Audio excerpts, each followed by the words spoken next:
Hey guys, Peter here to tell you about the latest from Crematory, Inglorious Darkness, on May 27th on Napalm Records. This album has 11 tracks, 48 minutes in length, and this is the band's 16th full-length studio album. They are a German gothic metal band. As far as the design goes, I'm not a fan of the record. I'm not a fan of albums that don't feel like albums, that feel more like compilations. Great songs, don't get me wrong, this album has great tracks with great attributes, songs that are very hooky, very catchy, memorable from an individual perspective, but they don't really need one another. And when you have an album that doesn't have a sense of continuity, that doesn't have a sense of a journey, you're not emotionally attached to it. So you can walk away from this record at any given point. You don't feel the need to go from first to last and enjoy the overall process of traveling across every single track. This album allows you to more go at it a little bit a la carte. You pick the songs that you want, you listen to them in any format that you want, you walk away from it, you come back to it again. It's a very free-flowing album from that perspective, and in my opinion, that hurts the playability of the record itself. As far as the soundscape, I love the sound that the record offers. As much as the album feels disconnected, and as much as the album is pulling you in different directions, there are some key elements that try to ground this record, that try to bring the experience together. And those elements are the guitars and the synths. And they add incredible sound quality, consistent sound quality across all 11 songs. The starting point and the finish line might be different, but the quality that takes them from point A to point B, that stays very connected across every single song. And therefore, the essence of the album sound-wise, when you get to the end of the record, you feel like this album really has a lot of quality, has a lot of power, it has a lot of volume. And the volume that it has is not hollow. There's depth to it, and there's definitely a lot of texture. It's an album that has tons of layers, but the layers are very thin and easy to process, so it doesn't take much from the listener in order for you to really break down these tracks and digest them. They feel simple, even though they have complex nature to them. Now, as far as the keyboards and guitars, the two pillars of the soundscape of this album, I have to say this about both. I love the approach because it's slightly different on both ends, but at the same time, I feel like they connect towards where they're trying to bring this album to. If you look at the keyboards, for example, the keyboards walk a fine line throughout the entire record.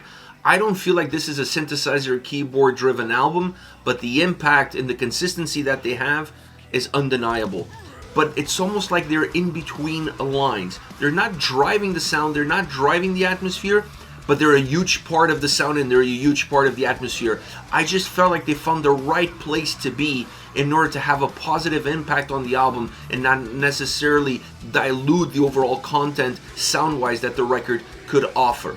Now, the guitars feel similar but yet different. A little bit more driven, a little bit more to the punch, heavier, consistently heavier throughout the entire album. You really feel like the guitars with the drums, but more so the guitars in the forefront, are adding some volume, and then within that volume they're also adding some heaviness, trying to dictate a little bit better the direction that each and every single song takes, and then pairing up with what the keyboard synthesizers are doing in order for two not to necessarily cross paths, but to pull in the exact same direction to make the songs feel more complete in their own nature. Now, vocally, the album is very strong. I love the vocal mobility that this record has. It feels very fluid, it feels very dynamic, and it matches perfectly the dynamic approach that each and every single song has, and then the dynamic approach that you're going to see throughout the entire record. So I really felt like the vocals on this album were the perfect complement for the atmosphere and for the overall presence and soundscape that the album has in store for the listener. All around, this is an album that has great individual songs. It's undeniable how hooky, how catchy they are, but at the same time they feel a little bit empty. There's not an emotional drive behind the design, behind the overall structure, and definitely within the sound and experience that you get out of this record. It's an album that becomes a little bit too simple. It's easy to get into it, it's easy to walk away from it. You're really going to enjoy it when you're listening to it, but you're not necessarily going to remember once you walk away from it. As far as favorite songs are concerned, I want to start off with Rest in Peace. Great riff, adding some heaviness to the sound. The vocals match that heaviness, and then the chorus is a little bit lighter. This is a little bit of the prototype that you're going to see throughout the entire record, but just with different variations. The synths on this song don't have necessarily an impact to the atmosphere, but they do soften the sound a little bit. They take a little bit of the heaviness away, making the song feel a little bit more driven, feeling a little bit more direct at times, and then they just repeat that formula of verses and chorus in order to create those ebbs and flows in order for the song to have a little bit more movement. My favorite track on this entire album is The Sound of My Life. I love the synths. This is a goth club anthem, if that's even a thing, and if it isn't, it is a thing now, because that's exactly how this song comes about.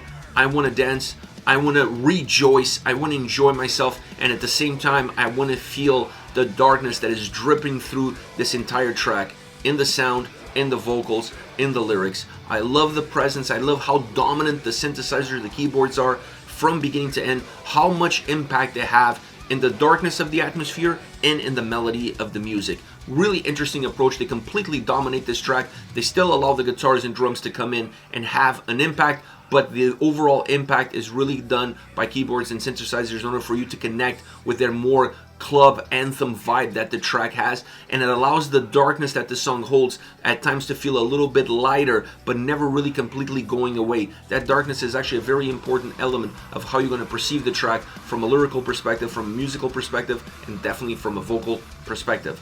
Last but not least, we have Not for the Innocent.